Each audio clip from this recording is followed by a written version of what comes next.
BBC Radio Berkshire, Culture Club and Karma Chameleon. Now call me big-headed if you like, but I like to think the afternoon show often has a magical quality to it. Today, though, there is no doubt about that, as our next guest is a magician, mind reader and hypnotist. He's Stephen Simmons. He's astounded audiences in Berkshire, across the UK and Europe, especially with his close-up magic, and I'm hoping he's going to blow my mind and therefore by implication yours as well today.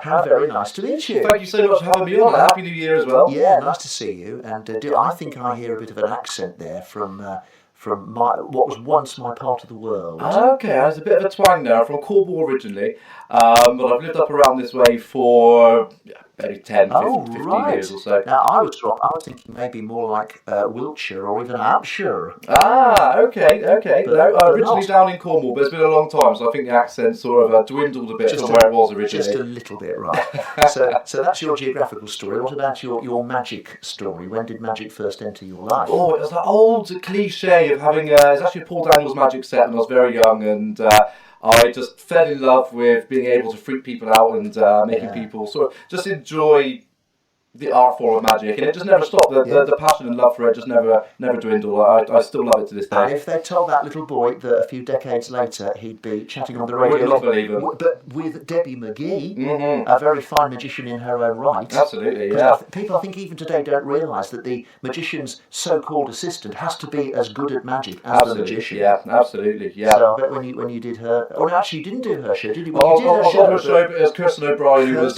filling in. That's it. And much as we love Kirsten, I guess you were gutted, weren't you? Or do you know Debbie maybe outside? No, I don't know. But it was lovely to meet Kirsten. I think I used to watch her on Smart when I was a little boy. Yeah, God, a long time ago. Oh, well, that was all right then. Right, so you started with an over-the-counter magic kit. Yes, I think I had it for my birthday or Christmas or something like that. That'd be roughly around 7 or 8. 7 or 8, okay. You loved your friends and your family going, wow. And that's it. How did you take it on from there? That's it. Well, I mean, it was always a hobby throughout my life, and then once I finished university, I sort of fell back in love with it again into the sort of more advanced stuff, and then I decided to pursue it as a career straight out of university. What did you study at uni? I've done film and television. Okay, so quite relevant then. Yeah, absolutely. I mean, it's all the sort of theatrics of things. I've always been interested in the drama side of things, and theatre, and of course that ties into the media studies, and now ties in with the magic. And then how does one establish oneself as a jobbing magician? That must be quite difficult. That's a good question. A lot of competition, I imagine. There is. I mean, I've been lucky. I've been full-time for about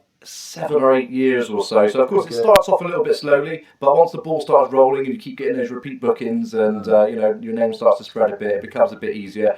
But it's about 8 years or so I've been doing it full time. And of course historically you'd think that the places that you saw magicians, if not on television, would be on a stage. But there's a lot more now of the magician coming to you, isn't there, and moving through groups at various events and really doing the trick a few inches away from your eyes. Yes, that's it, absolutely. Especially at weddings, it seems to be very popular at the moment, and corporate events, things like award nights or charity galas, things like that. Yeah. It's great to have a magician there just to hype the room up a little bit and give people a little bit of something out. So it's a good way to earn a living, but is that really, I'm be honest, is that as exciting as walking out onto a stage with several hundred people in your audience? Well, I get the best of both worlds. Luckily, I've got a touring show that goes around sort of the Hampshire and Berkshire area, so we're just releasing the new dates at the moment. So we've got the first 2 dates which were released for the first 2 weeks in Southampton. The next 2 are in Berkshire. They're going to be released quite soon. All right.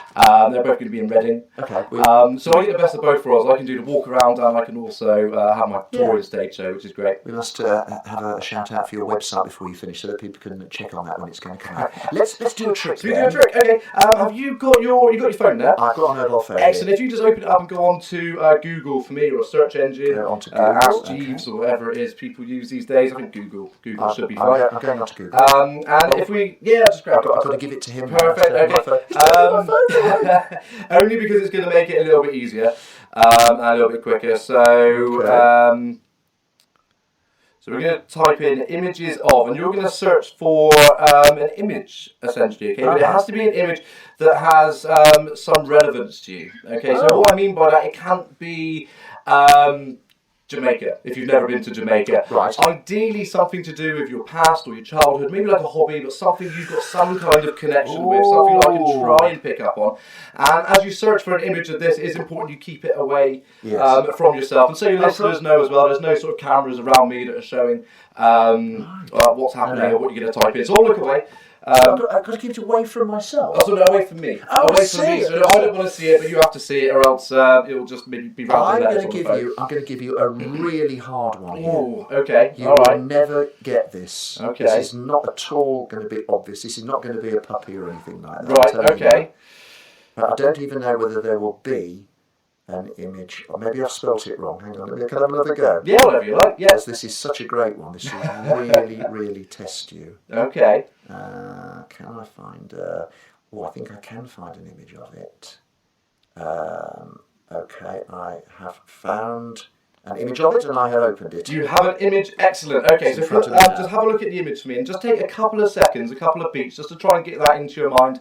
Again, just so everyone at home knows, I'm not looking, I am genuinely looking in the opposite direction. And once you've got that image in your mind, just place it face down on the table, place your phone down so I can't see it. Alright, I'm trying to take as much of this in as I possibly can, because I don't know what you're going to ask me about. I don't want to let you down.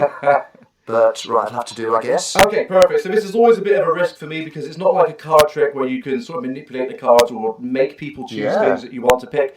But I'm going to try and get as close as I can to what it is that you're thinking of, okay? Now, I genuinely might be a little bit off, okay, because this is all about how you respond to what I say. But for a moment, if you just imagine it as a canvas between myself and yourself, and on that canvas, you're going to project an image of whatever it is you're thinking of, okay? Now, look at me as you do this, but make it bright and vivid in your mind. Right. That specific image or that thing, maybe? That thing, if you like, it's up to you, whatever you think. Okay. Shut eyes or open eyes? Open eyes, you're going to look at me as you do this, okay? And I'm just going to try and work out, just by the way you're responding to what I say, roughly what it is, okay? Now, if we start off with the first letter, we'll just try and get sort of a baseline here. So the first letter, so we've got A, B, C, D, yes, a B, straight away. Is it a B? No. It's not a B? No. No? Okay. Well, yes and no, it could be. Okay, the original thing, did you change your mind? It's no. No? Okay, fine. Just think of, okay, this is interesting. This is going to be something like, it's something square, isn't it? The actual thing you're thinking of, yeah, okay. And it's probably something to do, I don't think it's just, is it your parents or something like that? This has some kind of connotation too, like potentially,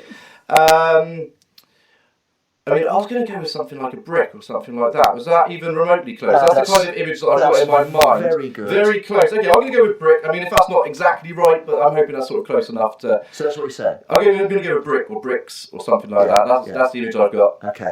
When I was a little boy, my absolute favourite toy was a competitor of Lego. Whereas Lego, I see where the image kind of comes here. Okay. Lego, of course, has continued and has become a huge smash worldwide. But there was another system of bricks, and they were called periwinkle penny bricks. Periwinkle penny bricks. Yeah. Okay. And I had a big set of that, and I used to love building houses and shops and factories and roads and things with them. Okay. I mean, to be honest, I mean, if you were thinking of periwinkle penny, but I've never heard of that. That would have been very difficult for me to get. But okay, cool. So I mean, we've got. Bricks, very much like that's the sort of image that I had in my mind. I've never have got periwinkle bricks or whatever it is, but bricks, I mean, that's... I don't know what you were doing. Were you trying to see how my face sort of lit up or smiled or frowned? I mean, it's that kind of thing. I mean, you'd be surprised. Bricks is relatively common. The image that you had associated with it is something that I have seen people react to before, and that's what made me originally think of it and just sort of commit to it. But obviously it's a bit more specific than bricks, but bricks is close enough. So this is the thing that you get better at with experience, because you learn to read faces and reactions and absolutely, all that. Yeah, absolutely. I mean, so I've been lucky to be doing it for about it's not really a trick, 20 years or so. No, it was a psychological trick, essentially. It's a psychological understanding. I mean, it varies. Hypnosis and NLP and various different techniques to sort of give the illusion of mind reading. Yeah, well, I did certainly give you a very difficult one, bearing in mind that nobody but me remembers penny bricks, periwinkle penny bricks, so I think we'll call that a big success. We'll pause for a song and we'll talk some more. Here's Duran Duran and Save a Prayer on BBC Radio. Fine magician, also a mind reader and a hypnotist. And we thought we'd go straight into another trick, because that first one was a lot of fun. What will you do with me this time? So let's try an experiment. If you just jump onto Wikipedia, and so your listeners know as well, over the break we've been doing a little bit of math, and we worked out roughly how many words are on Wikipedia. And we've done that by Googling how many articles and then how many words per article there are. And it's about, it was a bit of a debate between us of whether it's 7 billion or 708 million, but I'm never sure, because British billions and American billions I think are different. But anyway, we think there are 718,903,268 words or thereabouts on Wiki. So a huge amount of words on Wikipedia. Huge amount of words, yes. So you've got Wikipedia loaded up. Perfect. So what you're going to do is just search for any word you like. Again, keep the phone to yourself. So you're going to search for an article, essentially, okay? Now, I will, again, look away from you because I don't want to be accused of looking at where you're typing. Yes. But any word you like. Okay. Right, I've chosen a word. I'm going to hit search. Hit search if you like. Yeah, just so you've got an article in front of you as well. And you have an article loaded up? Yes. Perfect. So, and the idea is you've just got a random article in front of you. So think of this article like a roulette wheel. Just scroll up and down and stop whenever you would like. Oh, okay. Well, I'll go to about there. Okay. Now, just so your listeners know as well, are all the words on this article different? Well, I mean, I suppose there'll be lots. There'll be a couple to say, but I mean, it's not like they're not all like the word verb. Oh no! It's genuine. Okay. Normal sentences. Normal sentences. Could you just pick out a word and don't tell me what it is? Just think of it in your mind. Okay. Now, don't think of and or verb. Make it over 6 letters long. Okay. So we've got something to work with. Once you've done that, just place your phone face down. Excellent. Right, okay. Are you happy this is random? We've just gone onto your Wikipedia, you've searched a random article. From this article, you're now just thinking of a random word. Yes. Okay, perfect. So, I know there is a microphone between us, but I'm going to try and do this just by getting a glimpse into your eyes here. If you just think of the first letter of this word, okay, so that's the word in the article. Look at me as you do this. So, A, B, C, D, E, F, G, H. Okay, I'm going to stop there. Is this a C? No. No, okay. I'm going to be inscrutable this time. In that case, the word you typed in, does that start with a C? Sorry. Right. Okay. I can see what you. happened. Okay. I'm sorry. The word you typed in starts with a C, but not the word in the article. Is correct. The reason is subconsciously that's still so fresh in your mind. Okay, so try and isolate the word you originally thought of. Yes. This is just the word you're thinking of in the article. Now you didn't highlight it or touch it or anything like that. You're literally just thinking of this word. Yes. In the article. Yes. Okay, so it's not C. What is it? It doesn't matter if you say. Ah. So imagine the word right between us like this, and in your mind I want you to imagine a chalkboard, and on that chalkboard you're going to take a piece of chalk and write this word nice and bright and vivid in your mind. And now you're going to go over it, and every time you go over it, it's going to get brighter and more vivid in your mind. Okay, so stop there. This is 4 syllables long, isn't it?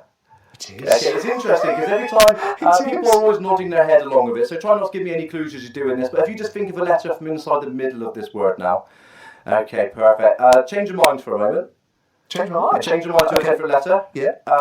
Change your mind again. Okay, stop there. There was an M before that, wasn't it? Yes. Yes. Okay, perfect. And then you jumped onto another letter. This would be like recommend or recommendation or recommended or something like that. That's amazing. This is right. Is it recommended? Recommended.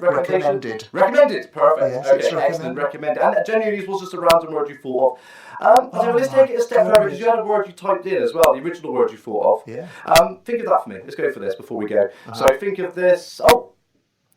Okay, you've got an image associated with this. Yeah. The word recommended is very difficult to picture an image in your mind. It's quite an analytical word. You've got an emotional word, and what we mean by that is a word you can actually attach an image to. So don't think of the word, just think of the image for me. And just project an image, a canvas of it here like this. Now think of one dominant colour that represents this image. Okay, you're thinking of green. Yes. Yes. Okay, you're thinking of green. Just think of a shape that represents it. Just think of the shape that represents it. Okay, this is like it's a rectangle, but it's sort of this way. This would be like this is an animal, it's a plant of some kind, isn't it? It's a plant, plant. Yes, but it's not the word plant. Correct. Okay, right. This would be like I don't know many plants. Just visualise it in your mind. Just imagine like you were interacting with it in some way. And what I mean by that, imagine you're watering it. Okay, straight away. Just because of the way you sort of half flinched when I said that, it's going to be a cactus or something like that. Is that close? It's exactly right. Is that right? Oh, cactus. Excellent. I looked up cactus. Yes. Cactus. Yeah. Perfect.